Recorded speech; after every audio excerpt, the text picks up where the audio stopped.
ఓం నమో వెంకటేశాయ. ఏడుకొండలవాడ వెంకటరమణ గోవింద గోవింద. శ్రీ శ్రీనివాస శ్రీ వెంకటేశ గోవింద గోవింద. కలియుగ ప్రత్యక్ష దైవం శ్రీనివాస పరబ్రహ్మ అనుగ్రహ విశేషంతో శ్రీమన్ మహాభారతంలో ఆది పర్వాన్ని మనం అనుసంధానం చేసుకుంటూ ఉన్నాం. అంతకు ముందుగా ఆచార్యుల వారు మనందరి చేత కూడా సంకల్పాన్ని పఠింపజేస్తారు. భక్తి శ్రద్ధలతో సంకల్పాన్ని పఠించి తరువాత ఆది పర్వంలో ఉన్న విశేషాలు తెలుసుకుందాం. ఓం నమో వెంకటేశాయ. విఘ్నేశ్వర ధ్యానం విఘ్నేశ్వర ధ్యానం శుక్లాంబరధరం విష్ణుం శుక్లాంబరధరం విష్ణుం శశివర్ణం చతుర్భుజం శశివర్ణం చతుర్భుజం ప్రసన్నవదనం ధ్యాయేత్ ప్రసన్నవదనం ధ్యాయేత్ సర్వవిఘ్నోపశాంతయే సర్వవిఘ్నోపశాంతయే. శ్రీనివాస ధ్యానం శ్రీనివాస ధ్యానం నమస్తుభ్యం మహాదేవ నమస్తుభ్యం మహాదేవ నారాయణ కృపానిధే నారాయణ కృపానిధే పాహి మాం ఫణిశైలేశ పాహి మాం ఫణిశైలేశ భక్తబంధోదయానిధే భక్తబంధోదయానిధే. మహాభారత శ్రవణ ఫలం మహాభారత శ్రవణ ఫలం ద్వైపాయనోష్ఠపుట నిస్సృతమప్రమేయం ద్వైపాయనోష్ఠపుట నిస్సృతమప్రమేయం పుణ్యం పవిత్రమథ పాపహరం శివం చ పుణ్యం పవిత్రమథ పాపహరం శివం చ.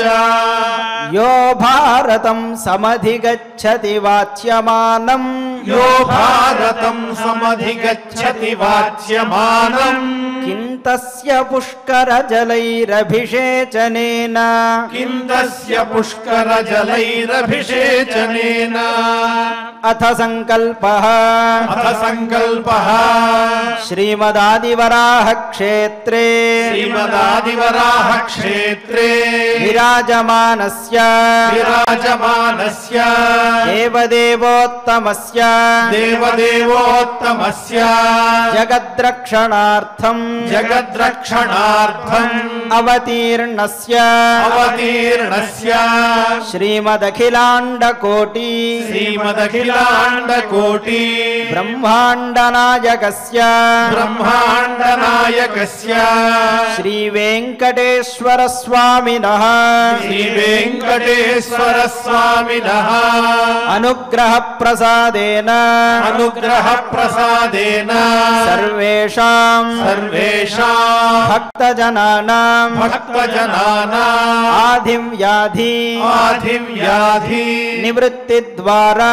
నివృత్తి ద్వారా ఆయురారోగ్య ఆయురారోగ్య ఐశ్వర్యాభివృద్ధ్యర్థం ఐశ్వర్యాభివృద్ధ్యర్థం విశూచిక విశూచిక క్రిమిజనిత క్రిమిజనిత సమస్త సమస్త దుష్ప్రభావ దుష్ప్రభావ నివారణార్థం నివారణార్థం సర్వారిష్ట సర్వారిష్ట నివృత్తి ద్వారా నివృత్తి ద్వారా సకల శ్రేయోభివృద్ధ్యర్థం సకల శ్రేయోభివృద్ధ్యర్థం ధర్మార్థ ధర్మార్థ కామమోక్షాఖ్య కామమోక్షాఖ్య చతుర్విధ చతుర్విధ పురుషార్థ ఫల సిద్ధ్యర్థం పురుషార్థ ఫల సిద్ధ్యర్థం వాంగ్మనః కాయ వాంగ్మనః కాయ ప్రవర్తిత ప్రవర్తిత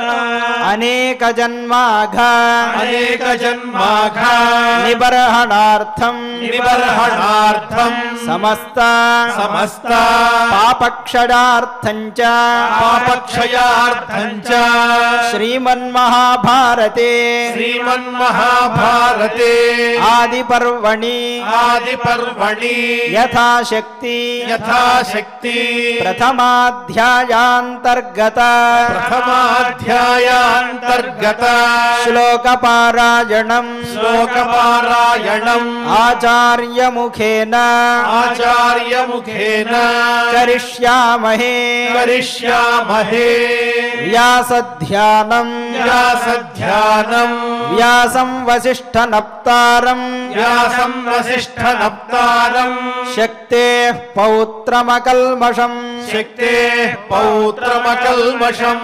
పరాశరాత్మజం వందే పరాశరాత్మజం వందే శుకతాతం తపోనిధిం సుఖతాతం తపోనిధిం వ్యాసాయ విష్ణురూపాయ వ్యాసాయ విష్ణురూపాయ వ్యాసరూపాయ విష్ణవే వ్యాసరూపాయ విష్ణవే నమో వై బ్రహ్మనిధయే నమో వై బ్రహ్మనిధయే వాసిష్ఠాయ నమో నమః వాసిష్ఠాయ నమో నమః అచతుర్వదనో బ్రహ్మ అచతుర్వదనో బ్రహ్మ ద్విబాహురపరో హరిః ద్విబాహురపరో హరిః అఫాలలోచనః శంభుః అఫాలలోచనః శంభుః భగవాన్ బాదరాయణః భగవాన్ బాదరాయణః నారాయణం నమస్కృత్య నరం చైవ నరోత్తమం దేవీం సరస్వతీం వ్యాసం తతో జయముదీరయేత్. సూత మహర్షి సౌతి శౌనకాది మహర్షులకు ఈ రకంగా తెలియజేస్తూ ఉన్నాడు. శ్రీమన్మహాభారతంలో లేనటువంటిది ఏదీ లేదు. సమస్తమైన విజ్ఞానము కూడా మహాభారతంలో నిక్షిప్తమై ఉంది. దేవతల గురించి, బ్రహ్మర్షుల గురించి, దేవర్షుల గురించి, అలాగే ధర్మశాస్త్రము, నీతి శాస్త్రము ఇవన్నీ కూడా అందులో ఉన్నాయి అని తెలియజేస్తూ, ముఖ్యంగా పరమాత్మ అయినటువంటి పరబ్రహ్మస్వరూపుడైనటువంటి వాసుదేవుని యొక్క దివ్యమైన తత్వమంతా శ్రీమన్మహాభారతంలో నిండి ఉన్నది. పరమ పవిత్రమైన పుణ్యమైన చరిత్ర కలిగిన ఆ స్వామి దివ్య లీలా విభూతంతా కూడా శ్రీమన్మహాభారతంలో కనిపిస్తూ ఉన్నది అని చెబుతూ, అధ్యాత్మం శ్రూయతే యచ్చ పంచభూత గుణాత్మకం అవ్యక్తాదిపరం యచ్చ స ఏవ పరిగీయతే. అధ్యాత్మ విద్య అంతా కూడా శ్రీమన్మహాభారతంలో చెప్పబడి ఉన్నది. దేహము పంచభూతాత్మకమైనటువంటిది. పంచభూతాత్మకమైన దేహాన్ని అధివసించి ఉండేటువంటి వాడు జీవుడు. ఆ జీవుని యొక్క స్వస్వరూప జ్ఞానం ఏదైతే ఉంటుందో అది ఈ మహాభారతాన్ని పఠించటం వల్ల అందరికీ తెలుస్తుంది. స్వస్వరూప జ్ఞానము అంటే నేను భగవంతుడికి అధీనమై ఉన్నవాణ్ణి తప్ప నేను స్వతంత్రుణ్ణి కాదు, జరిపించేదంతా కూడా పరమాత్మయే, ఆయన సంకల్పం వల్ల జరుగుతోంది తప్ప నేను నిమిత్త మాత్రుణ్ణి అనే జ్ఞానమే జీవునకు ఉండాలి. దేహము జీవుడు ఈ రెండు వేరు. జీవునిలో అంతర్యామిగా ఉండేటువంటి పరమాత్మయే ఆ జీవశక్తి అయి నిలిచి ఉన్నాడనే నిజమైన పరమార్థం తెలిసినటువంటి వాళ్ళు ఎవరైతే ఉంటారో వాళ్లే భగవతత్వాన్ని అర్థం చేసుకున్నటువంటి వాళ్ళు అని అధ్యాత్మ విద్య గురించి ఈ శ్రీమన్మహాభారతంలో చక్కగా వివరింపబడింది. పంచభూత గుణాత్మకం అవ్యక్తాది పరం అధ్యాత్మం శ్రూయతే. పంచభూత గుణాత్మకం, మనకు పంచభూతాలు ఉన్నాయి. పృథివ్యప్ తేజో వాయుర్ ఆకాశాలు 5 కూడా ఉన్నాయి. పృథివీ అంటే గంధవతి పృథివీ, గంధము కలిగినటువంటిది భూమి. ఆ భూమికి సంబంధించినటువంటి ఇంద్రియం ఏమిటి అంటే ఘ్రాణము, అంటే ముక్కు. వాసన అనేది ముక్కుతోనేగా మనం పీల్చేది. అదేవిధంగా శీతస్పర్శవత్య ఆపహ, నీళ్లు, జలము, దానికి సంబంధించినటువంటిది ఏమిటి అంటే రసనము, అంటే నాలుక. మరి నీటి యొక్క లక్షణం ఏమిటి? అవి ఎలా ఉంటాయంటే చల్లగా ఉంటాయి. ఉష్ణస్పర్శవత్ తేజ, ఈ పంచభూతాల్లో తేజస్సు ఎలా ఉంటుందంటే ఉష్ణస్పర్శవత్, వెచ్చనైనటువంటి స్పర్శ కలిగినటువంటిది. దానికి సంబంధించిన ఇంద్రియం ఏమిటి అంటే చక్షు, నేత్రము. అలాగే రూపరహిత స్పర్శవాన్ వాయు, రూపం లేకుండా స్పర్శ కలిగినటువంటి వాడు వాయువు. ఆ వాయువుకు సంబంధించినటువంటి ఇంద్రియం ఏమిటి అంటే త్వక్, చర్మము. అలాగే ఆకాశం అనేటువంటి పంచభూతాల్లో మరొకటి ఉన్నది కదా, అది శబ్దగుణకం ఆకాశం. ఆకాశం అనేది శబ్దమే గుణముగా కలిగినది. ఆ శబ్దం అనేది మనం దేంతో గ్రహిస్తామంటే చెవుతో గ్రహిస్తాం, శ్రవణంతో గ్రహిస్తాం. అంటే ఈ పంచభూతముల యందు అన్నిటి యందు కూడా ఇంద్రియములు కనిపిస్తూ ఉన్నాయి. పృథివీ అంటేనేమో ఘ్రాణము, నీరు అంటేనేమో నాలుక, తేజస్సేమో రూపము కన్ను, అలాగే ఆకాశము అంటే శ్రోత్రము, వాయువు అంటేనేమో చర్మము. ఇలాగా పంచభూతాత్మకమైనటువంటి ఈ దేహంలో అధివసించి ఉన్నటువంటి జీవుని యొక్క స్వస్వరూప జ్ఞానం ఏదైతే ఉందో దానిని తెలియజేసేటువంటిది శ్రీమన్మహాభారతము అని ఈ శ్లోకంలో చెబుతూ ఉన్నారు. స్వస్వరూప జ్ఞానము అంటే పరమాత్మ యొక్క తత్వాన్ని తెలుసుకోవటం. సయేవ పరిగీయతే, ఆ విషయమే ఈ మహాభారతంలో స్పష్టంగా చెప్పబడి ఉన్నది. యత్తద్యతివరాహ ముక్తాః ధ్యానయోగ బలాన్వితాః ప్రతిబింబమివాదర్శే పశ్యంతి ఆత్మన్యవస్థితం. ఆ జీవుని యందు అంతర్యామిగా ఉన్నటువంటి ఆ పరమాత్మనే యోగులందరూ కూడా నిరంతరము దర్శించడానికి ప్రయత్నిస్తూ ఉంటారు. యతివరాహ, యతులంటే ఎవరంటే మోక్షమునందు ఇచ్చగలిగినటువంటి వారు. యతతే మోక్షాయ, మోక్షం కోసం నిరంతరము ఆలోచించేటువంటి వాళ్ళు, పరమాత్మను దర్శించాలని తపించేటువంటి వారు, ఆ స్వామి రూపాన్ని, స్వామి ఉండే నివాసాన్ని కూడా ధ్యానం చేసి యోగ బలంతో నిండినటువంటి వారు. అద్దంలో ప్రతిబింబాన్ని చూచినట్లుగా తమలో ఉన్నటువంటి పరమాత్మను అద్దంలో ప్రతిబింబాన్ని చూచిన విధంగా చూడగలిగేటువంటి శక్తి కలిగినటువంటి వారే యోగులని పిలవబడతారు. అటువంటి లక్షణం గనక అందరికీ అలవాటైనట్లయితే మనకన్నా భిన్నంగా ప్రకృతిలో ఏ ఒక్కటి కనిపించదు, అంతా పరమాత్మమయంగానే గోచరిస్తుంది. మనలో అటువంటి భేదబుద్ధి కూడా కలగదు, అంతటా కూడా పరమాత్మను మనం దర్శించగలుగుతాం. అటువంటి నిజమైన తత్వం ఏదైతే ఉందో పరమాత్మ యొక్క దివ్యతత్వము, అదంతా కూడా ఈ భారతంలో చెప్పబడింది. శ్రద్ధధానః సదాయుక్తః సదా ధర్మపరాయణః ఆసేవన్ ఇమమధ్యాయం నరః పాపాత్ ప్రముచ్యతే.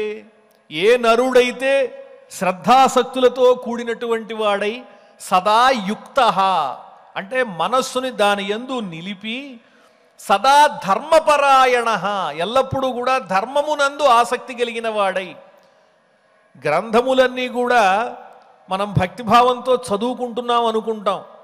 ఆ గ్రంథాన్ని పవిత్రమైనటువంటి భారతాదులను భాగవతాదులను అన్నింటినీ పఠించటంతో పాటు ధర్మమైన బుద్ధి కూడా ఉండాలి, ధర్మమైన ప్రవర్తన ఉండాలి.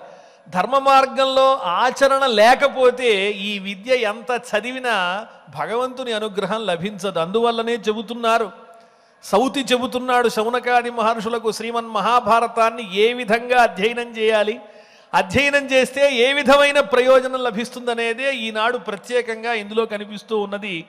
సదా ధర్మపరాయణ, నరుడు ఎలా ఉండాలంటే చదివేటువంటి భారతం మీద ఏ విధమైన శ్రద్ధ ఉన్నదో, దాని యందు ధ్యాస ఉన్నదో, అదేవిధంగా ఆచరణలో కూడా ధర్మ మార్గాన్ని అవలంబించి గనక నడిచినట్లయితే అప్పుడు పరమాత్మ అనుగ్రహం లభిస్తుంది. ఆసేవన్ నిమమధ్యాయం, ఆ రకంగా ఈ భారతాన్ని సేవించి అధ్యయనం చేసినటువంటి వాళ్ళు పాపము నుంచి విముక్తిని పొందుతారు, పరమాత్మ అనుగ్రహాన్ని పొందుతారు. మరి ధర్మపరాయణ, ధర్మం అంటే ఏమిటండి? ధర్మానికి నిర్వచనం ఎవరు చెప్పగలరు? అనేక రకాలుగా ఉంటుంది. ధర్మం అంటే ఏంటి? ధర్మం ధర్మం అని పదం వాడుతూ ఉంటాం. దాంట్లో ఉన్న అంతరార్థం యతః అభ్యుదయ నిశ్రేయస సిద్ధి సహా ధర్మ. నిజమైనటువంటి శ్రేయస్సు దేనివల్ల కలుగుతుందో అదే ధర్మం. నిజమైన శ్రేయస్సు కలగాలి అంటే, నిజమైన శ్రేయస్సు అంటే ఏది? పరమాత్మ యొక్క స్థానాన్ని, ఆయన అనుభవాన్ని పొందడమే నిజమైన శ్రేయస్సు మనందరికీ కూడా.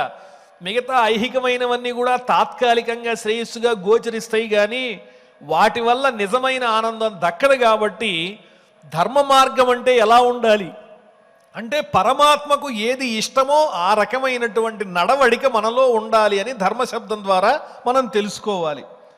అది ఎలా ఉండాలి? పూర్వం ఒక మహారాజు గారు ఉన్నాడు. ఆయన యజ్ఞయాగాదులన్నీ ఆచరించాడు, దేవతలకు ఎంతో ఆనందం కలిగింది, ఆయనకి స్వర్గప్రాప్తి వచ్చింది. ఎంతో మహానుభావుడు, పుణ్యాత్ముడు. ఆయన స్వర్గానికి వెళుతూ ఉంటే మధ్యలో నరకం వచ్చింది. ఆ నరకంలో ఎంతోమంది పాపులంతా కూడా దుఃఖాన్ని అనుభవిస్తున్నారు, రౌరవాది బాధలన్నీ అనుభవిస్తున్నారు. ఈ మహాత్ముడైన మహారాజు అలా వెడుతూ ఉండేసరికి ఆయన పుణ్యవశం వల్ల ఈ నరకంలో ఉన్నటువంటి పాపులందరికీ కూడా చల్లగా ఉంది. వాళ్ళు అనుభవించే కష్టాలేవి కూడా వాళ్ళకి ఇబ్బంది కలిగించడంలా నరకం స్వర్గంలా ఉంది వాళ్ళకి. ఈ మహారాజు యొక్క గాలి సోకి వాళ్ళంతా ఆనందాన్ని అనుభవిస్తున్నారు. ఆహా, ఇలా ఎప్పుడూ ఉంటే బాగుండు, మహారాజా మీరు ఇక్కడి నుంచి వెళ్ళొద్దు, మీరుంటే మా అందరికీ నరకంలో కూడా స్వర్గంలా ఉంది అంటే ఆ మహారాజు ఎంత దయార్ద్ర హృదయుడో. అలాగే అని అక్కడే ఉండిపోతానంటే ఇంద్రుడు ఒప్పుకోలేదు. మీకు పుణ్యలోకాలు అనుభవించాలనుంది, మీరు నరకం దగ్గర ఉంటే ఎలాగా, ఏం పర్వాలేదు, నాకొక్కడికి నరకం వచ్చినా పర్వాలేదు, వీళ్ళందరికీ సుఖంగా ఉంది కాబట్టి నేను నా పుణ్యాన్నంతా కూడా వీళ్ళకి ఇచ్చేస్తాను, ధారపోస్తాను.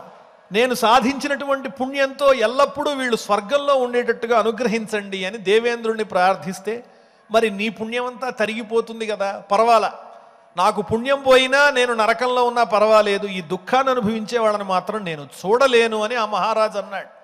దానివల్ల ఏం జరిగింది, ఆయనలో ఉన్నటువంటి పుణ్యాన్ని ఖర్చు పెట్టి 10 మందిని ఆదుకోవటం ద్వారా, వారి కష్టాన్ని పోగొట్టడం ద్వారా ఏం జరిగిందంటే, అప్పుడు దేవేంద్రుడు అన్నాడు, మహారాజా నువ్వు చేసినటువంటి ఈ దానం వల్ల నీ పుణ్యము తరగనిదై ఎన్నో రెట్లు పెరిగిపోయింది.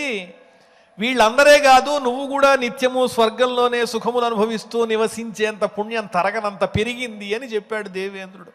అంటే మన దగ్గర ఉన్నటువంటి దాన్ని ఎదుటివారికి గనక మనం దానం చేసినట్లయితే, అది పుణ్యమైనా వారికి అవసరమైనటువంటిదైనా ఏదైనా దానం చేస్తే అది ఎన్నో రెట్లు మనం చేసిన భావాన్ని అనుసరించి అది మనకు ఎన్నో రెట్లుగా సుఖాన్ని కలిగిస్తూ మనకు లభిస్తుందనడంలో ఏ విధమైనటువంటి సందేహము లేదు. శ్రోత్రం శృతేనైవ నకుండలేన దానేన పాణిహి నతు కంకణేన విభాతికాయ కరుణాపరాణం పరోపకారేణ నచందనేన. ఈ చెవులున్నాయి, ఈ చెవులతో ధర్మాన్ని వల్లించేటువంటి చక్కని వేదములు, అలాగే శాస్త్రములు, ఇటువంటి పురాణములు, భగవల్లీలను వర్ణించేటువంటి చక్కని గ్రంథాల యొక్క సారాన్ని శ్రవణం చేసినట్లయితే అది చెవులకు ఆభరణం. బంగారంతో చేయబడిన కుండలాలు చెవులకు పెట్టుకుంటే అది బాహ్యంగా ఆభరణంగా కనిపిస్తుంది, కానీ వీటికి అది ఆభరణం కాదు. కనిపించే చెవు మొత్తం నిజమైన ఇంద్రియం కాదు, లోపల ఉన్నది నిజమైన భగవంతుని యొక్క సూక్ష్మమైన శక్తి. దానికి ఆనందం కలగాలంటే భగవంతుని లీలా విశేషాలే శ్రవణం చెయ్యాలి. మరి చేతికి అలంకారం ఏమిటి అంటే, దానం చెయ్యటమే చేతికి అలంకారం. కంకణములు తొడుక్కుంటే, బంగారు కంకణాలు తొడుక్కుంటే అది నిజమైన అలంకారం కాదు. అందరికీ దానం చెయ్యటము, ధర్మం చేయటం అనేటువంటిదే అలంకారం. విభాతికాయ కరుణాపరాణం, కరుణయే ప్రధానంగా కలిగిన వారి యొక్క దేహము ఎలా ప్రకాశిస్తుంది అంటే, ఇతరులకు ఉపకారం చేయటం చేత వాళ్ళ దేహమంతా కూడా ప్రకాశిస్తుంది తప్ప దేహానికి పూసుకునేటువంటి చందనాదుల చేత కాదు, మైపూతల చేత కాదు.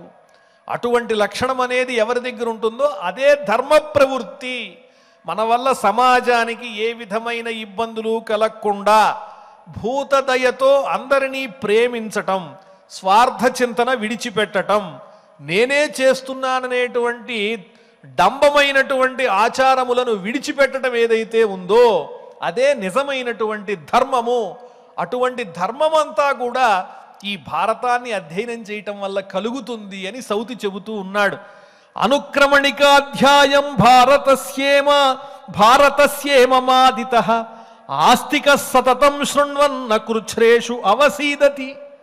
ఇంతవరకు మనం చెప్పుకుంటూ వస్తున్నాం. ఆదిపర్వంలో అనుక్రమణికాధ్యాయం అనేటువంటి ఉపపర్వం చెప్పుకుంటున్నాం. ఈ ఉపపర్వాన్ని, ఈ అధ్యాయాన్ని అధ్యయనం చేయటం వల్ల, శ్రద్ధాసక్తులతో చదవటం వల్ల ఏం జరుగుతుంది అంటే, నా కృచ్ఛ్రేషు అవసీదతి. కష్టమైనటువంటి సందర్భాలు వచ్చినప్పుడు దైన్యం రాదు. ఇది చదివితే మీ కష్టాలే రావండి, ఇంకా మీరు పుణ్యం పొందినట్లే, మీ జీవితంలో కష్టాలు చూడరు అని చెప్పడానికి లేదు. కష్టాలు వస్తాయి, మానవ జన్మ ధరించిన తర్వాత కష్టములు రావటం సహజం. కానీ ఆ కష్టములు వచ్చినప్పుడు దాన్ని ఎదుర్కొనేటువంటి ధైర్యం, ఆ దైన్యం లేనితనం అనేటువంటిది ఇటువంటి పవిత్రమైన గ్రంథములను అధ్యయనం చేయటం వల్ల వస్తుంది. అవసీదతి, కష్టం సందర్భాల్లో ఎట్టి స్థితిలోనూ దైన్యం అనేటువంటిది రాదు. ఆపదల్లో ధైర్యంగా నిలబడే శక్తి వస్తుంది ఇంతటి పవిత్రమైనటువంటి భారతం లాంటి గ్రంథాలను అధ్యయనం చేస్తే. ఉభే సంధ్యే జపన్ కించిత్ సద్యో ముచ్చేత కిల్విషాత్ అనుక్రమణ్య యావత్ స్యాదన్నారాత్ర్యా చ సంచితం. ఉభయ సంధ్యలలో ప్రాతఃసంధ్య, సాయం సంధ్య, సూర్యోదయ సమయంలోనూ సూర్యాస్తమయ సమయంలోనూ శ్రద్ధాసక్తులతో ఎవరైతే ఈ పవిత్రమైన భారత గ్రంథాన్ని అధ్యయనం చేస్తారో, పఠిస్తారో, వాళ్లకు పగటిపూట చేసినటువంటి పాపం నశిస్తుంది, రాత్రిపూట చేసినటువంటి పాపం కూడా నశిస్తుంది. అహరహ సంధ్యాముపాసీత అని చెబుతారు. సంధ్యావందనం ఆచరించడం వల్ల రాత్రి పాపములు, పగటి పాపములు అన్నీ నశిస్తాయి. అదేవిధంగా ఈ భారతాన్ని అధ్యయనం చేసినట్లయితే అన్ని పాపాలు కూడా నశించిపోతాయి. కాకపోతే ఏ రకంగా చెయ్యాలి అంటే శ్రద్ధతో పఠనం చెయ్యాలి.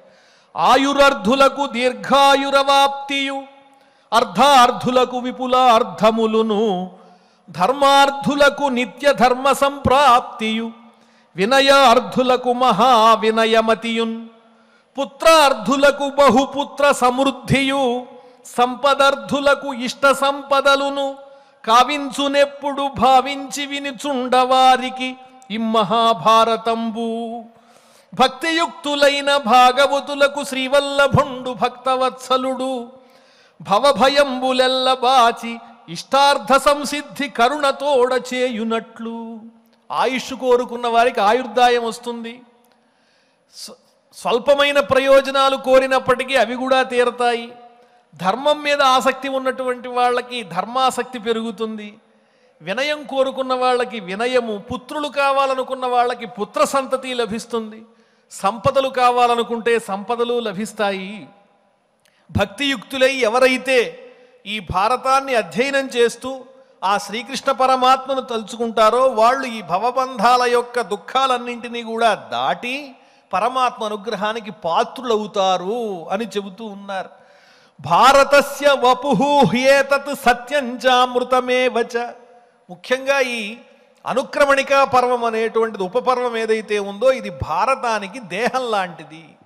భారతంలో విస్తృతంగా చెప్పబడినటువంటి సారాంశం అంతా ఈ అనుక్రమణికా పర్వంలో గూఢంగా ఉంచి వ్యాస మహర్షి మనందరికీ కూడా అందించారు. ఈ అనుక్రమణికా పర్వాన్ని గనక మనం అధ్యయనం చేసినట్లయితే, చక్కగా పారాయణ చేసినట్లయితే, ఆ పారాయణ వల్ల శ్రీమన్మహాభారతాన్ని సంపూర్ణంగా అధ్యయనం చేసినటువంటి ఫలం అనేటువంటిది లభిస్తుంది.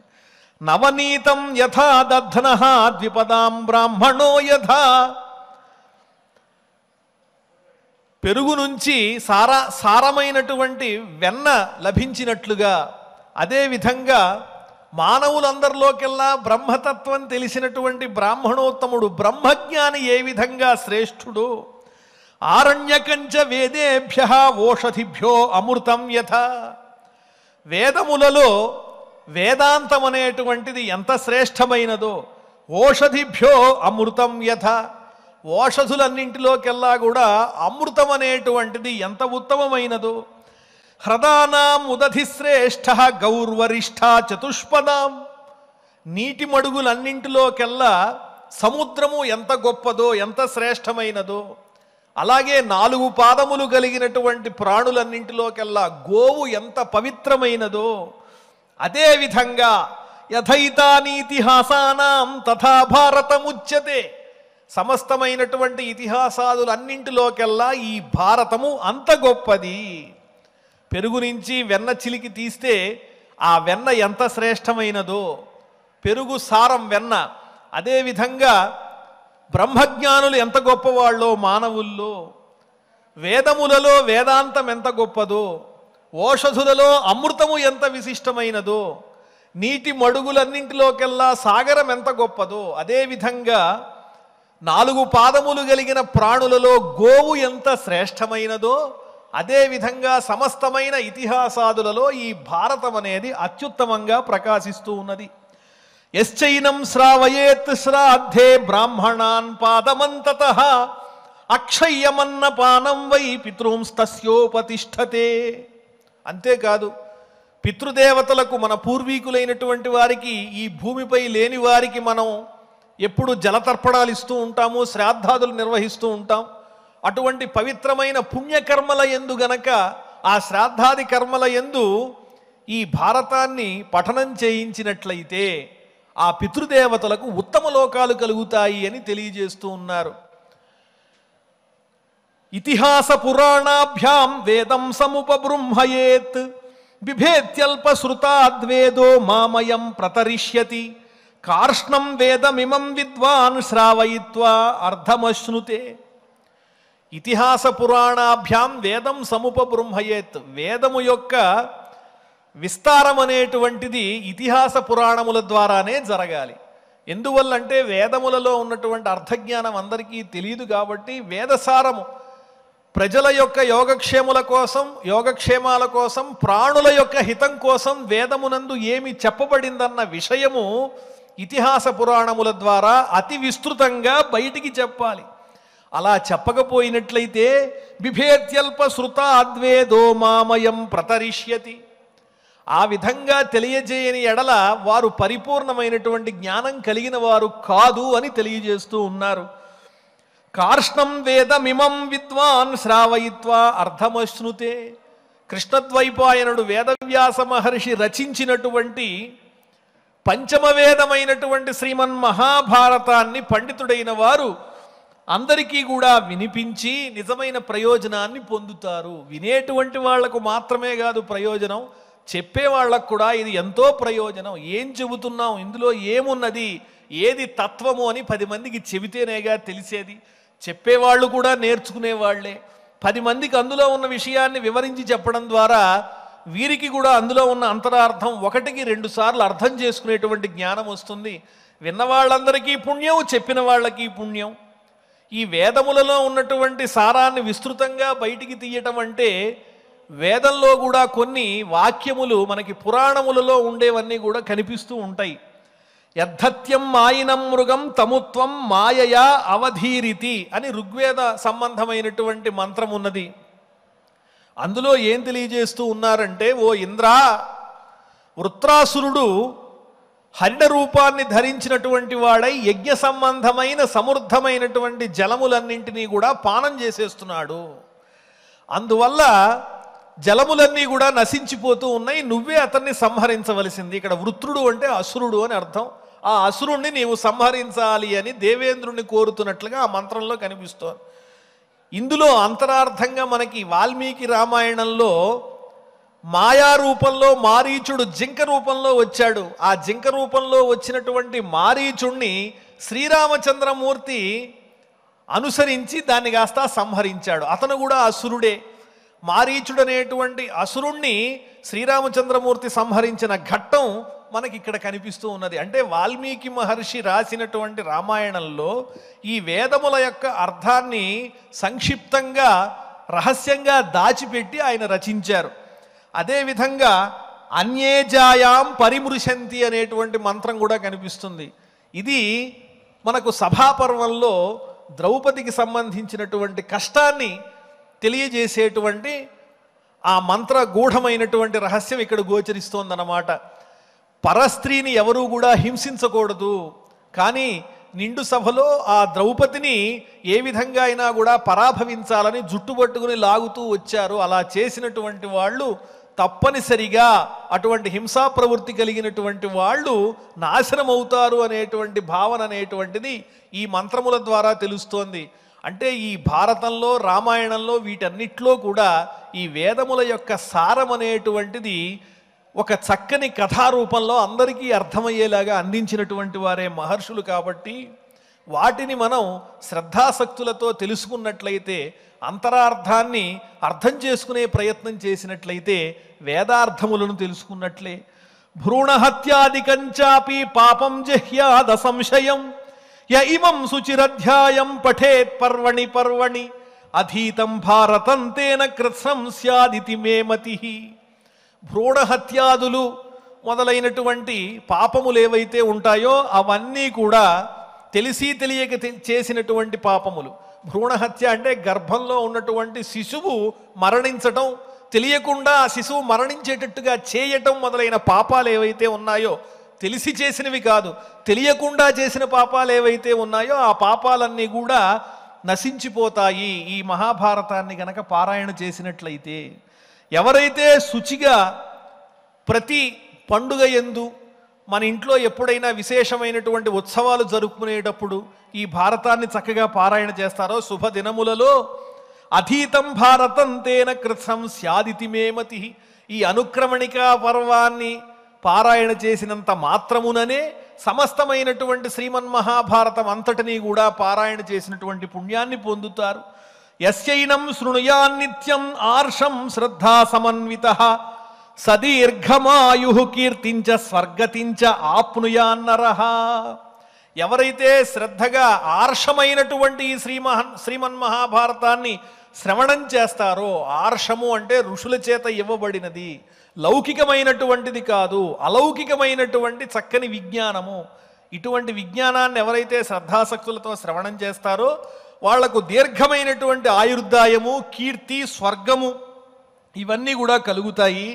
ఒకప్పుడు దేవతలంతా కలిసి ఈ వేదములను ఒక పక్క త్రాసులో ఉంచి మరొక పక్క మహాభారతాన్ని ఉంచారటండి. ఉంచితే ఏకతశ్చతురో వేదాన్ భారతం చైతదేకతః పురా కిల సురై సర్వై సమేత్య తులయాధృతం చతుర్భ్యః సరహస్యేభ్యః వేదేభ్యో హ్యధికం యద తదా ప్రభృతి లోకేస్మిన్ మహాభారతముచ్యతే. ఎప్పుడైతే దేవతలంతా ఒక త్రాసులో ఒక పక్క మహాభారతాన్ని మరొక పక్క 4 వేదములను ఉంచారో ఆ రెండింటిలోకెల్లా బరువైనది ఏది అంటే మహాభారతం అని తేలిందిటండి.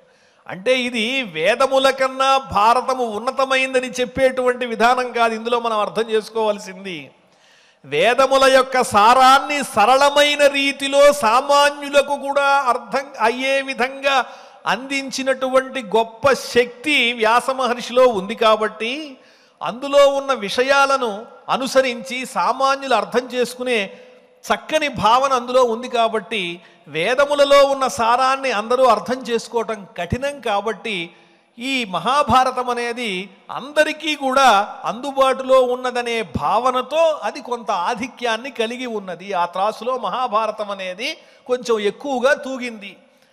చాలా పెద్ద గ్రంథం అవటం చేత, అందులో ఉన్న విషయాలు గొప్పవవటం చేత, ఉన్నతమైనవటం చేత, నిగూఢమైనవటం చేత దీన్ని మహాభారతం అని పిలుస్తూ ఉన్నారు.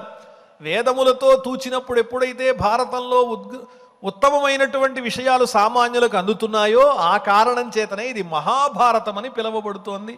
మహత్వేచ గురుత్వేచ ధ్రియమాణం యతోధికం మహత్వాత్ భారవత్వాచ్చ మహాభారతముచ్యతే. చాలా పెద్ద గ్రంథము అని ఆకార రూపంలోనే కాదు, అందులో ఉన్న విషయాలు కూడా అంత గొప్పవి కాబట్టే దాన్ని మహాభారతం అన్నారు. నిరుక్తమస్య యో వేద సర్వపాపై ప్రముచ్యతే. దీనికి సంబంధించిన నిర్వచనాన్ని ఎవరైతే తెలుసుకుంటారో వాళ్ళు సమస్త పాపముల చేత విడువబడతారు. నిర్వచనం తెలుసుకోవటం ఏమిటి? అందులో ఉన్న తత్వాన్ని తెలుసుకోవాలి. మహాభారతంలో ఉన్న తత్వం అంటే తపో నకల్కః అధ్యయనన్న కల్కః స్వాభావికో వేద విధిర్న కల్కః ప్రసహ్య విత్తాహరణం నకల్కః తాన్యేవ భావోపహతా నికల్కః. తపస్సు ఆచరించడం తప్పు కాదు, తపస్సు చెయ్యాలి. అదేవిధంగా అధ్యయనం చెయ్యాలి, వేదాధ్యయనం చెయ్యాలి, శాస్త్రాధ్యయనం చెయ్యాలి, ఆధునిక విద్యలను అధ్యయనం చెయ్యాలి. అదేవిధంగా వేదములలో వర్ణింపబడిన యజ్ఞయాగాది క్రతువులు చెయ్యాలి. అలాగే 10 చోట్లకు వెళ్ళి ఆహారం అవసరమైతే ఈ దేహాన్ని నిలుపుకోవటం కోసం స్వీకరించి భిక్షాటన చేసైనా కూడా ఆహారాన్ని స్వీకరించాలి. ఇవేవి తప్పులు కాదు. తప్పు ఏమిటి అంటే చేసేటువంటి పనిని వికారములతో చేయటం ఏదైతే ఉందో అది మాత్రం దోషమవుతుంది. అంటే నేను చేస్తున్నాను అనేటువంటి ఉద్దేశ్యంతో డాంబికంగా చేయబడేటువంటివి ఏవైతే ఉంటాయో యజ్ఞయాగాది క్రతువులు కానీ అధ్యయనాదులు కానీ తపస్సు కానీ ఇవన్నీ భావ వికారములతో కూడినవి ఏవైతే ఉంటాయో అవన్నీ దోషములు అవుతున్నాయి. ఇదే భారతంలో చెప్పబడినటువంటి ప్రధానమైన రహస్యం ఏమిటి అంటే పరమాత్మని విశ్వసించడం అనేటువంటిది ప్రధానము. నేనే చేస్తున్నాననేటువంటి భావనని విడిచిపెట్టాలి అని చెబుతున్నారు.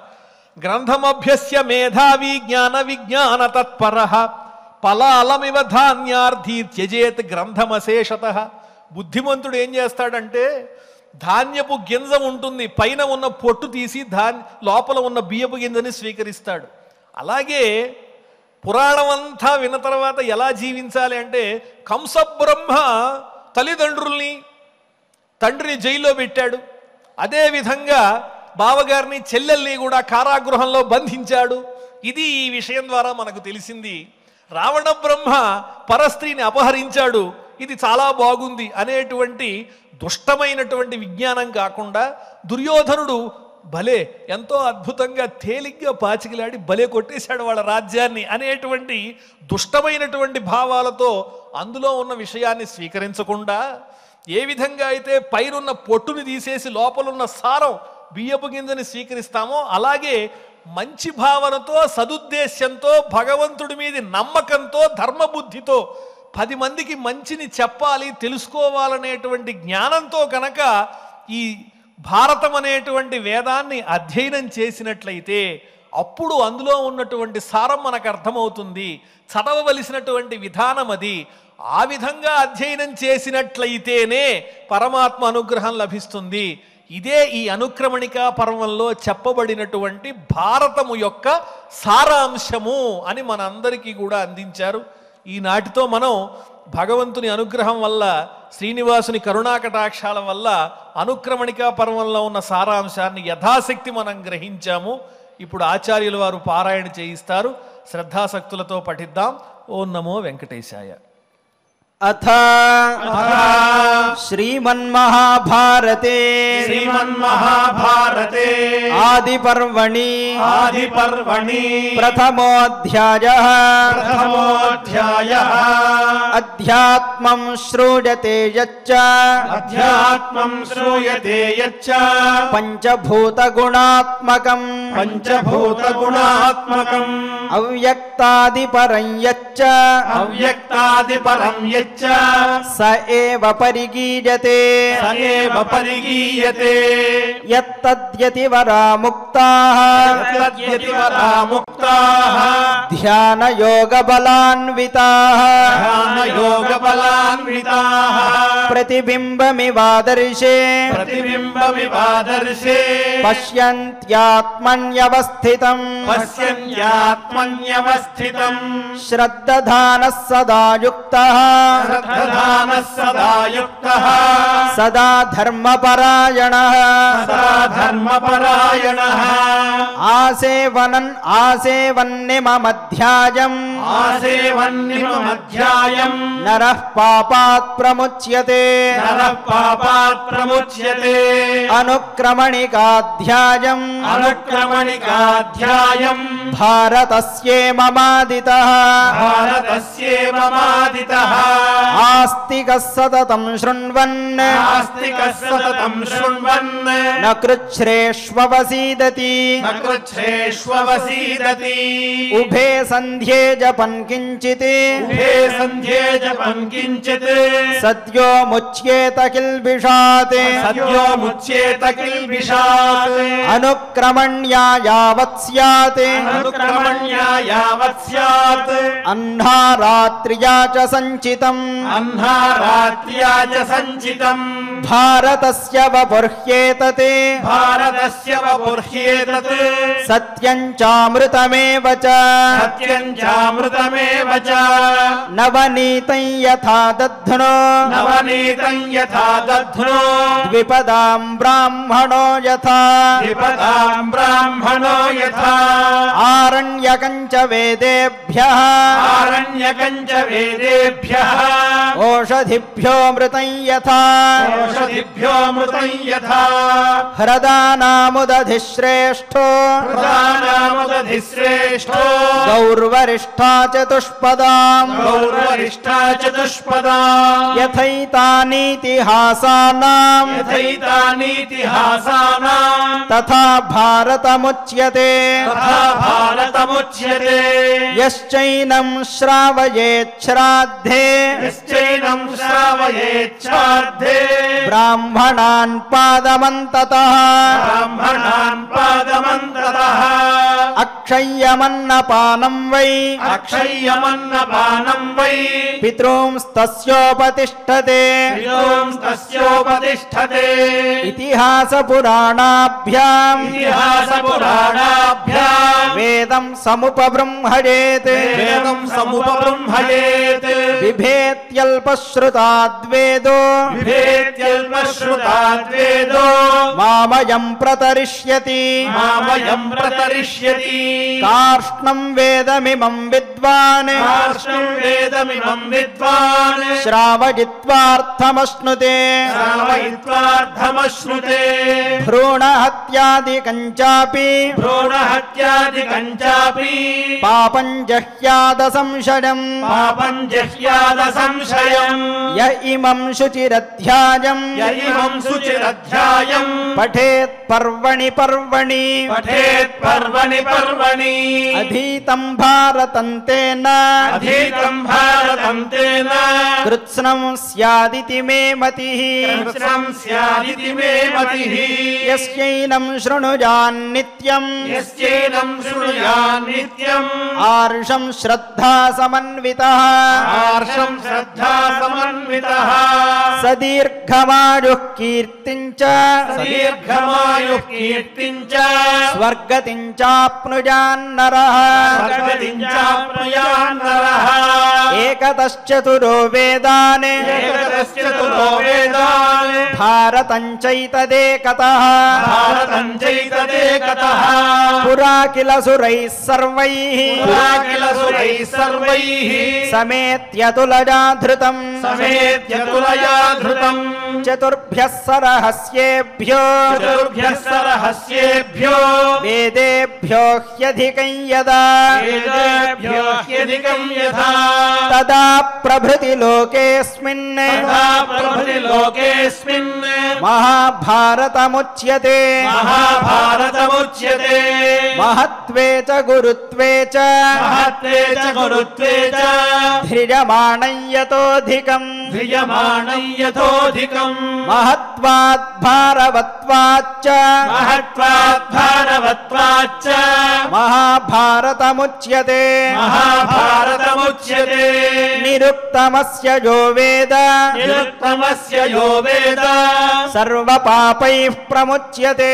సర్వపాపైః ప్రముచ్యతే తపో న కల్కోధ్యయనం న కల్కః తతో న కల్కోధ్యయనం న కల్కః స్వాభావికో వేద విధిర్న కల్కః స్వాభావికో వేద విధిర్న కల్కః ప్రసహ్య విత్తాహరణం న కల్కః ప్రసహ్యవిత్తాహరణం న కల్కః తాన్యేవ భావోపహతాని కల్కః తాన్యేవ భావోపహతాని కల్కః ఇతి ఇతి శ్రీమన్మహాభారతే శ్రీమన్మహాభారతే ఆదిపర్వణి ఆదిపర్వణి అనుక్రమణికా పర్వణి అనుక్రమణికా పర్వణి గ్రంథారంభే గ్రంథారంభే ప్రథమోధ్యాయః ప్రథమోధ్యాయః భక్తి శ్రద్ధలతో పారాయణ పరిపూర్ణం చేసుకున్నాం. ఇప్పుడు ప్రహేళిక భాగాన్ని ఆచార్యుల వారు అందిస్తారు. శ్రద్ధాసక్తులతో శ్రవణం చేద్దాం. ఓం నమో వెంకటేశాయ. శ్రీ వెంకటేశాయ నమః. ఈనాడు భారత సారమైనటువంటి అనుక్రమణికాధ్యాయాన్ని గురించి ఆచార్యులు ప్రస్తావించారు. భారతం సంపూర్ణంగా అధ్యయనం చేయడానికి అశక్తులైనటువంటి వారు ఈ అనుక్రమణికాధ్యాయాన్ని పారాయణం చేసుకుంటే సంపూర్ణమైనటువంటి భారతాన్ని చదివిన ఫలితం వస్తుంది అని వ్యాసుల వారే స్వయంగా చెప్పారు. అంత విశిష్టమైనది ఈ అనుక్రమణికా పర్వం. దానితో పాటుగా ఈనాడు వేదంతో సమానమైనది భారతం అనే అంశాన్ని కూడా ప్రస్తావన చేశారు. అదేవిధంగా ఆచారాదుల్ని కానీ యజ్ఞాన్ని కానీ తపస్సును కానీ దంభం కోసం చేయకూడదని నిష్కల్మషంగా భగవత్ సమర్పణ భావంతో చెయ్యాలి అనేటువంటి విషయాన్ని కూడా మనకి నిర్దేశించారు. చెప్తున్నటువంటి విషయంలో సారాన్ని ఉపాసన చెయ్యాలి, అంటే సారాన్ని గ్రహించాలి, కానీ పనికిరాని విషయాల్ని లేదు ప్రస్తావనగా చెప్పే విషయాల్ని గ్రహించకూడదు అనే విషయాన్ని కూడా చెప్పారు. ఈ విషయం వింటే మరొక విషయం కూడా గుర్తొస్తుంది. ఉపనిషత్తుల్లో ఒకచోట యాజ్ఞవల్క్యుడు, మైత్రేయి, కాత్యాయని అనేటువంటి వారు, ఒక మహర్షి తన ఇద్దరు భార్యలతో కూడా తత్వ విద్యనంతా కూడా ప్రస్తావన చేస్తూ ఉంటారు ఒక ఉపనిషత్తులో. ఈ ఉపనిషత్తు చదువుతున్న ఆయన దగ్గరికి ఇంకొక ఆయన వచ్చి, ఏం చదువుతున్నావయ్యా అని అడిగట. అడిగితే, ఏముందండి ఇందులో తత్వం ఉంది, ఉపనిషత్తు చదువుతున్నాను అన్నట్ట. ఏం నేర్చుకున్నావంటే, యాజ్ఞవల్క్యుడికి 2 భార్యలు కదండి, నేను కూడా 2 పెళ్ళిళ్ళు చేసుకుంటా అన్నట్ట.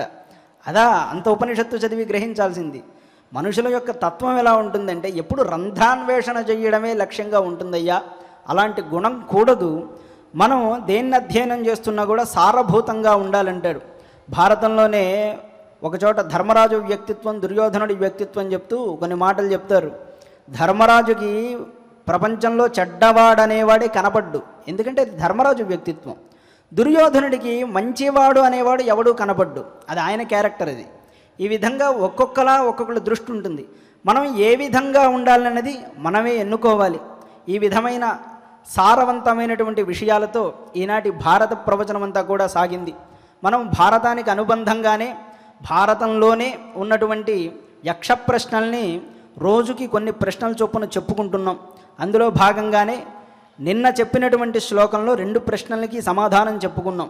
కింస్విదాత్మా మనుష్యస్య కింస్విద్ దైవకృత సఖా ఉపజీవనం కింస్విదస్య పరాయణం అంటారు. మనిషికి ఆత్మజేది అంటే పుత్రుడు అని సమాధానం చెప్పాడు. దైవం వల్ల కలిగిన స్నేహితులు ఎవరు అంటే భార్య అని చెప్పారు.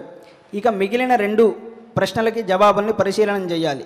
ఉపజీవనం కింస్విదస్య అన్నారు, అలాగే కింస్విదస్య పరాయణం. జవాబుని ఒకసారి చదివి మనం అన్వయం చేసుకుందాం.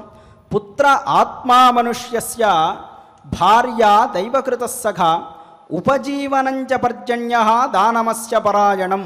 ఇక్కడ అడుగుతున్నది ఏంటంటే, యక్షుడు మనిషిని జీవింపజేసేది ఏది అని అడిగాడు. జీవింపజేసేది ఏది అంటే మనం ఏం చెప్తాం? అన్నం అని చెప్తాం, లేకపోతే భూమి అని చెప్తాం. ఈ విధంగా మనకి తోచింది ఏదో ఒకటి చెప్తాం, మనకి సహజంగా కనపడేది. ధర్మరాజు చెప్పినటువంటి మాట ఏమిటంటే మేఘం అని చెప్పాడు. అసలు ఇది మనం ఎక్స్పెక్ట్ చేయనటువంటి ఆన్సర్. అది మనం దాన్ని ఊహించలేం. మేఘమని ఎందుకు చెప్పాడు అంటే దానిలో చాలా లోతైనటువంటి విషయం ఉంది. కొంతమంది అన్నారు, సహజంగా వర్షం వల్ల కదా మనిషి జీవిస్తాడు, వర్షానికి కారణం మేఘమే కదయ్యా, అందుకని చెప్పి మేఘమని ధర్మరాజు చెప్పాడన్నాడు. మంచిదే, తప్పులేదు. అయితే లోతుగా పరిశీలన చేస్తే ఇక్కడ ఇంకొక రహస్యం మనకు కనబడుతూ ఉంటుంది. జీవుడు ఈ శరీరాన్ని విడిచిపెట్టిన తర్వాత పుణ్యపాపాలకి అనుగుణంగా పైలోకాలకి వెళ్ళిన తర్వాత మళ్ళీ కిందకి రావాలంటే వాడికి దారి ఏది? కిందకి ఏదో ఒక మనిషి రూపంలోకి రావాలంటే, ఒక శరీరంలోకి రావాలంటే దారి ఏది అన్నదానికి పెద్దవాళ్ళు చాలా మంచి సమాధానం చెప్పారు. ఆయన పుణ్యమంతా క్షయమైన తర్వాత వాయువుని ఆధారంగా చేసుకుని తిరుగుతూ ఉంటారు. అదే మనం ఈ ప్రేత శరీరాలు అవి ఇవి అంటూ ఉంటాం కదా, అవన్నీ వాయు శరీరాలు. జీవుడు వాడు శరీరంతో తిరుగుతూ ఉంటాడు. ఇలా కర్మానుసారం వాడు శరీరంతో తిరిగే జీవుడు పొగ రూపంలో మేఘాన్ని ఆశ్రయిస్తాడయ్యా అని చెప్పారు. మేఘాన్ని ఆశ్రయించి వర్షం ద్వారా భూమిపైకి వచ్చి భూమిలో ఉన్నటువంటి ఓషధులలో చేరి, ఓషధులు అంటే మనం తినేటువంటి ఆహారం, పశువులు పక్షులు మనుష్యులమైన మనం తీసుకునే ఏదో ఒక ఆహారంలో చేరి తన కర్మకి తగినట్టుగా ఆయా జీవుల్లోకి ప్రవేశిస్తాడు. అంటే పశువులా పుట్టాలని ఉంటే పశువు దేహంలోకి వెళ్ళిపోతాడు, మనిషిలా పుట్టాలి అంటే మనిషి దేహంలోకి వెళ్ళిపోతాడు. అలా తన కర్మానుసారంగా ఒకటి శరీరంలో ప్రవేశించి మళ్ళీ ఇంకో రూపాన్ని ధరించి వస్తాడయ్యా. కనుక ఇదంతా దేనివల్ల అవుతుందంటే పర్జన్యుడి వల్ల అవుతుంది కదా, అందువల్ల ఉపజీవనంచ పర్జన్య అని చెప్పారు. పైగా గమనిస్తే చెప్పినటువంటి 4 కూడా వేదంలోని మంత్రాలని ప్రమాణంగానే ధర్మరాజు చెప్తున్నాడు.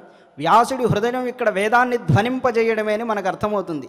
ఇక రెండవది దానం అస్య పరాయణం. మనిషికి శ్రేష్టతని చేకూర్చేది ఏది అంటే దానమే అన్నారు. వేదంలో మనకి చాలా చెప్పారు దీని గురించి. దానేన ద్విషంతో మిత్రా భవంతి అన్నారు. అలాగే దానే సర్వం ప్రతిష్ఠితం అంటారు. దానం చేసే గుణం ఉన్నవాడికి శత్రువులు కూడా స్నేహితులైపోతారయ్యా. అలాగే దానమునందే అంతా ప్రతిష్ఠింపబడి ఉంది అంటారు. ఎందుకు ఆ మాట చెప్పారంటే పూజ చేయడం చాలా సులభం, లేకపోతే నిజంగా చెప్పాలంటే యజ్ఞం చేయడం కూడా కొంత సులభం, కానీ దానం చేయడం మాత్రం అంత సులభం కాదయ్యా అన్నారు. కష్టపడి తాను సంపాదించుకున్న దాన్ని ఇది నాది కాదు అనే భావంతో పక్కవాడికి ఎవడు దానం చేయగలడు? ఇలాంటి గుణం రావడం కోసమే యజ్ఞం చేయడం. యజ్ఞంలో ఒక మాట అంటారు, ఇదన్న మమ అని వాడతారు. అంటే ఇది నాది కాదు అని దేవతకి అర్పణ చేస్తారు. అదేవిధంగా ఈ సమస్త జగత్తుని పరమాత్మ స్వరూపంగా చూసి ఎదుటివారి బాధల్ని అర్థం చేసుకుని అవతల వాడికి సహాయం చేయడమే కాకుండా వేదవేత్తలందరినీ కూడా దైవస్వరూపంగా భావన చేస్తూ ఉన్నదాన్నంతా దానం చేసేవాళ్ళు, 10 మందికి దానం చేసేవాళ్ళు ఎక్కడుంటారయ్యా? అందుకే ఓ మాట అంటాడు, శతేషు జాడితే శూరః సహస్రేషు చ పండితః వక్తా దశసహస్రేషు దాతా భవతివానవ అంటాడు. 100 మందిలో ఒకడు శూరుడైతే, 1000 మందిలో ఒకడు పండితుడైతే, వేలాది మందిలో ఒకడు వక్త అయితే, 1,00,000 మందిలో ఒకడు దాత అవుతాడా లేదా అనేది సందేహమేనయ్యా అంటాడు. మనకి దానం గురించి ప్రశస్తిగా అనేకమైనటువంటి గాథలు కనబడతాయి. రంతిదేవుడు అనబడేటువంటి ఆయన భాగవతంలో ఒక మహాదాతగా ప్రసిద్ధి పొందిన ఆయన. 48 రోజులు ఆయనకి తినడానికి కూడా ఏమీ లేకపోతే దేవతలు ఆ సమయంలో కూడా పరీక్షించినప్పటికీ నిలబడినటువంటి మహాత్ముడు. మనకి భారతంలోనే సక్తుప్రస్థుడి కథ వస్తుంది. 9 రోజులు ఆయనకి తినడానికి తిండి ఉండకపోతే ఒక అతిథి ఆయన్ని పరీక్ష చేయడానికి ఇంటికి వచ్చి 3 రోజులుగా తినలేదయ్యా అంటాడు. ఆయన దగ్గర ఉన్నదంతా ఇచ్చేస్తాడు. ఇస్తే అదంతా తిన్న తర్వాత ఆయన అంటాడు, నేను 3 రోజులుగా తినలేదయ్యా, నీ ముఖం చూస్తే అంతకంటే ఎక్కువ ఆకలితో ఉన్నట్టున్నావు, నాకెందుకు ఇచ్చావంటే చాలా గొప్ప మాట చెప్తాడు. 9 రోజులు ఆకలితో ఉన్న నాకు ఇది అలవాటైపోయిందయ్యా, కానీ 3 రోజులుగా ఉన్న నీకు అలవాటు అవ్వలేదు కాబట్టి నా బాధ కంటే నీ బాధే ఎక్కువ, కాబట్టి నీకే ముందిచ్చానయ్యా అంటాడు. దానం మనిషిలో ఉన్నటువంటి త్యాగం అంతటిని కూడా బయటికి తీస్తుంది అని చెప్పారు. ఇదొక్కటేనా అంటే ఇంకొక మాట ఈ కాలంలో ఖచ్చితంగా చెప్పుకోవాలి. దానం చేసే గుణం మంచిదే కానీ యుక్తాయుక్త విచక్షణ లేకుండా దానం కూడా చేయడం మంచిది కాదు అన్నారు. దీనికి సంబంధించినటువంటి కొన్ని విషయాలు కూడా చెప్పారు. ఒకతను ఒక గోవును తరుముకుంటూ వచ్చాడు. ఆ గోవు అలా వెళ్ళిపోతే ఈ గోవు వెళ్ళిపోయిన తర్వాత ఇతను అలసటతో ఒక చోట కూర్చున్నప్పుడు అన్న సంతర్పణ జరుగుతుంటే వెళ్ళి భోజనం చేసి మళ్ళీ గోవుని వధ చేసేట. అందువల్ల ఏమైంది, ఇతను అన్నం తిని శక్తిని పుంజుకుని గోవుని చంపాడు కాబట్టి గోవధలో పాపం అన్నం పెట్టిన వాడికి కూడా ఇచ్చారని చెప్పారు. ఈ విధంగా దానం కూడా యుక్తమైన వాడికి చెయ్యాలి అన్నారు. అదే పనిగా పక్కవాడు చేస్తున్నాడని వాళ్ళని ఉద్దేశించి వాళ్ళు చేసేస్తున్నారని మనం చేయడం కూడా తగదు సుమా అని చెప్పారు. అప్పయ్య దీక్షితులనే ఆయన ఒకసారి ఒక సందర్భంలో గంగానదిలో స్నానం చేయడానికి వెళ్తారు. వెళ్ళినప్పుడు ఆయన చేతిలో ఒక రాగి చెంబు ఉంటుంది. ఈ చెంబు ఏం చేయాలో అర్థం కాక గంగ ఒడ్డునున్న ఇసుకలో ఆ చెంబుని పెట్టి పూడ్చిపెట్టి దాని మీద ఇసుక కుప్ప పెట్టి లోపలికి వెళ్ళి స్నానం చేసి వస్తారు.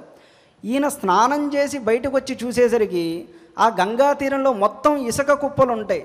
ఏమిటా అని విచారణ చేస్తే అప్పుడు ఆయనకు అర్థమవుతుంది, ఈయన స్నానం చేసి వెళ్ళేటప్పుడు ఎవరో ఒకరు చూశారు, ఓహో పండితుల వారు ఇలా ఇసుక కుప్ప పెట్టారు కదా, మనం కూడా స్నానం చేయాలంటే ఇలా పెట్టాలి కాబోలు అని చెప్పి ప్రతివాడు పెట్టడం మొదలుపెట్టాడు. దాన్ని చూసప్పుడు ఆయన అంటాడు, గతాను గతికోలోకో నలోక పారమార్థిక గంగా సైకతలింగేన నష్టం మే తామ్రభాజనం అంటాడు. ఎవడు ఏది చేస్తే దాన్ని అనుసరిస్తూ లోకం చేయడమే తప్ప ఆలోచించరయ్యా, అందుకే కదా నా రాగి చెంబు పోయింది అని బాధపడతాడు ఆయన. ఆ విధంగా మనం ఏ కర్మని చేయకూడదు. దానం దగ్గర ఈ విషయం చెప్పడం ఎందుకంటే దానం అనేది కూడా ఒక కర్మే. ఏ సమయంలో ఏ సందర్భంలో ఎలా చెయ్యాలనేది వివేకాన్ని అనుసరించి చెయ్యాలి అని చెప్పడం ఇందులో ఉన్నటువంటి సారాంశం. ఈ విధంగా 4 ప్రశ్నలకి మనం 4 విధాలైన జవాబులు చెప్పుకున్నాం. ఆత్మావై పుత్రనామాసి అనేటువంటి వేదవాక్యానికి ఒక ప్రశ్న సమాధానం, సఖా సప్తపదీ భవ అనేది వేదమంత్రం ప్రకారం ఒక సమాధానం, పర్జన్యో వర్షతి ఫలిన్యో ఇదంతా ఉపనిషత్తులో వచ్చినటువంటి విషయాలు. పర్జన్యో వర్షతి అనే మంత్రం కాకపోయినప్పటికీ ఛాందోగ్యోపనిషత్తులో ఉపజీవనం కింస్విదస్య అనే దానికి సమాధానంగా ఉన్నది. తర్వాత కింస్విదస్య పరాయణం అనేటువంటి చోట దానేన ద్విషంతో మిత్రాభవంతి అనే వేదమంత్రం ఉన్నది. ఈ విధంగా 4 ప్రశ్నలకి 4 వేద మంత్రార్థాలని ధ్వనింపజేస్తూ యుధిష్ఠిరుల వారు సమాధానం చెప్పాడు. ఈ విధంగా ఈనాటి ప్రహేళికా భాగాన్ని మనం ముగించుకున్నాం. మరుసటి నాడు మరో కొత్తదైనటువంటి ప్రహేళికా భాగంతో మళ్ళీ కలుసుకుందాం. అంతవరకు కూడా ఓం నమో వెంకటేశాయ. అద్భుతంగా ప్రహేళికా భాగాన్ని ఆచార్యుల వారు మనకు అందించారు. ఇప్పుడు గోవిందనామాలు అందరం శ్రవణం చేద్దాం, అలాగే గానం చేద్దాం. ఓం నమో వెంకటేశాయ.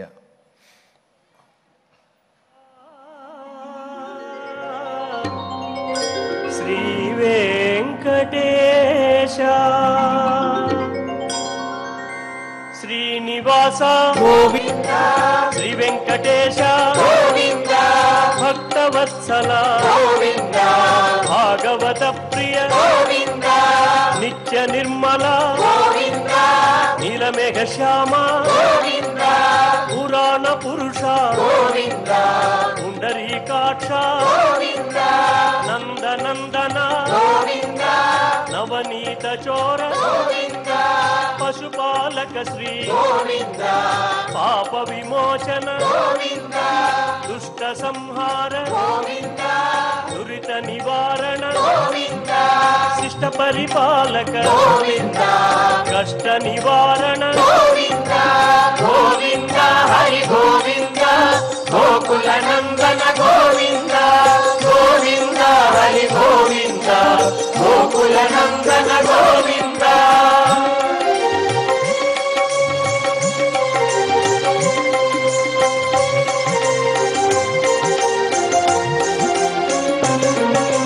వజ్రమకుటధర గోవింద వరాహమూర్తి గోవింద గోపీ జనలోల గోవింద గోవర్ధనోద్ధార గోవింద దశరథ నందన గోవింద దశముఖమర్దన గోవింద పక్షివాహన గోవింద పాండవ ప్రియ గోవింద మత్స్యకూర్మ గోవింద మధుసూదన హరి గోవింద వరాహ నృసింహ గోవింద వామన భృగురామ గోవింద బలరామానుజ గోవింద బౌద్ధ కల్కిధర గోవింద వేణుగాన ప్రియ గోవింద వెంకటరమణ గోవింద గోవింద హరి గోవింద గోకుల నందన గోవింద గోవింద హరి గోవింద గోకుల నందన గోవింద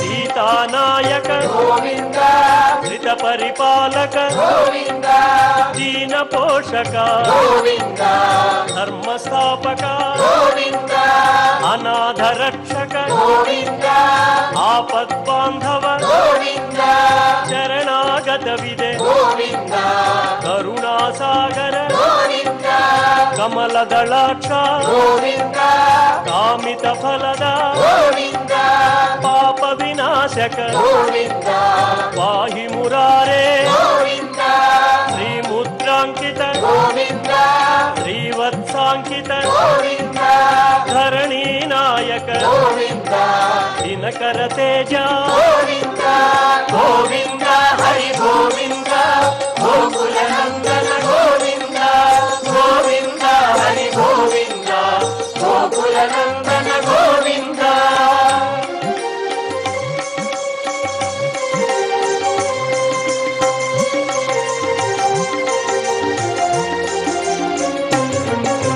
పద్మావతి ప్రియ గోవింద ప్రసన్నమూర్తి గోవింద అభయహస్త గోవింద అక్షయ వరద గోవింద శంఖ చక్రధర గోవింద శాంగ గదాధర గోవింద విరజాతిరస్థ గోవింద విరోధి మర్దన గోవింద సాలగ్రామధర గోవింద సహస్రనామ గోవింద లక్ష్మీ వల్లభ గోవింద లక్ష్మణాగ్రజ గోవింద కస్తూరి తిలక గోవింద కాంచనాంబర గోవింద గరుడ వాహన గోవింద గజరాజ రక్షక గోవింద గోవింద హరి గోవింద గోకుల నందన గోవింద గోవింద హరి గోవింద గోకుల నందన గోవింద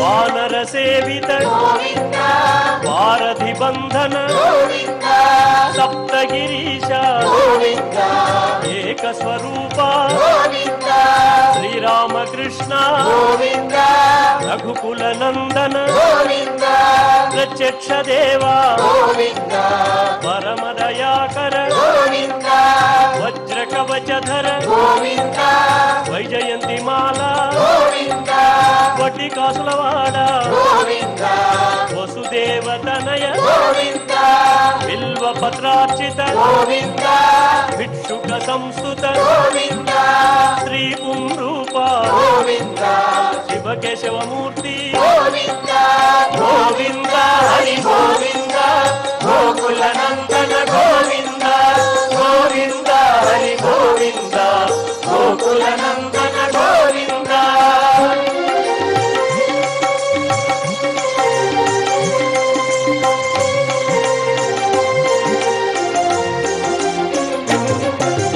బ్రహ్మాండ రూప గోవింద భక్త రక్షక గోవింద నిత్య కళ్యాణ గోవింద నీరజనాభ గోవింద అతిరామ ప్రియ గోవింద హరి సర్వోత్తమ గోవింద జనార్దనమూర్తి గోవింద జగసాక్షి రూప గోవింద అభిషేక ప్రియ గోవింద ఆపన్నివారణ గోవింద రత్న కిరీట గోవింద రామానుజనుత గోవింద స్వయం ప్రకాశ గోవింద ఆశ్రిత పక్ష గోవింద నిత్య శుభప్రద గోవింద నిఖిల లోకేశ గోవింద గోవింద హరి గోవింద గోకుల నందన గోవింద గోవింద హరి గోవింద గోకుల నందన గోవింద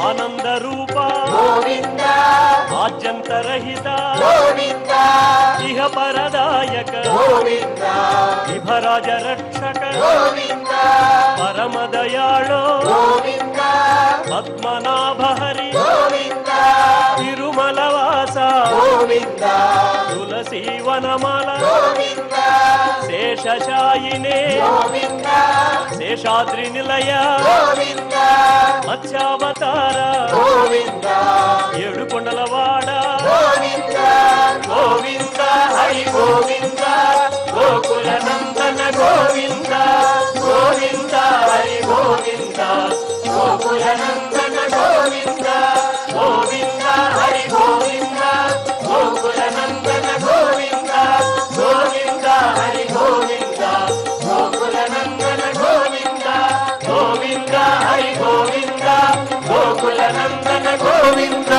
గోవింద హరి గోవింద గోకుల నందన గోవింద గోవింద హరి గోవింద ఏడుకొండలవాడ వెంకటరమణ గోవింద గోవింద గోపతముఖులవాడ నాథరక్షక గోవింద గోవింద గోవింద గోవింద గోవింద గోవింద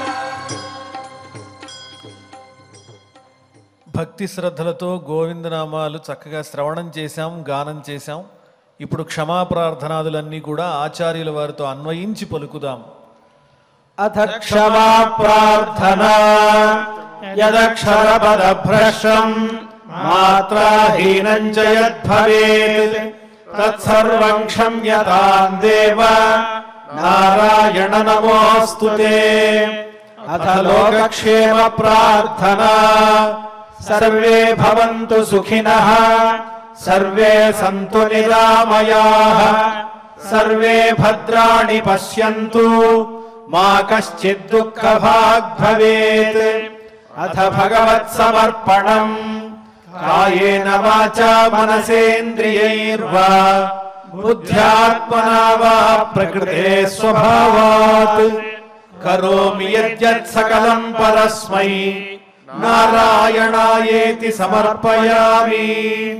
అథ మంగళం శ్రియః కాంతాయ కళ్యాణ నిధయే నిధయేర్థినాం శ్రీ వెంకట నివాసాయ శ్రీనివాసాయ మంగళం.